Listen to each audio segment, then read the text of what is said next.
फलटणमधून आहे, राहुल राजाराम कांबळे. माझं मटण दुकान आहे फलटणमध्ये, राहुल मटण शॉप. तर इथे मी लोणंदला लहानपणापासून म्हणजे वयाच्या 14-15 वर्षापासून येतो. तर इथल्या बाजारला चिपळूण, सातारा, कराड, पुणे, कोल्हापूर बऱ्याच ठिकाणून पब्लिक येत असतं आणि खरेदी विक्री करोडो रुपयांचे उलाढाल होत असते. बाजार खूप छान आहे. बकऱ्या घ्यायला येणाऱ्यांना बकरी मिळतात आणि देणाऱ्या जे पण बकरी विकतात, त्याच्यामुळे हा बाजार अतिशय सातारा जिल्ह्यामध्ये 1 नंबरला बाजार आहे.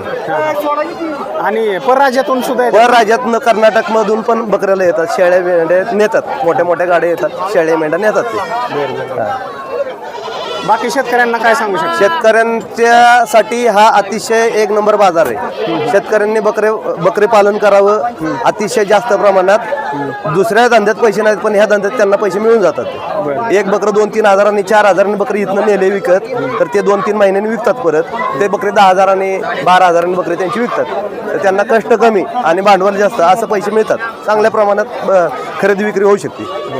चालेल, धन्यवाद. थँक्यू.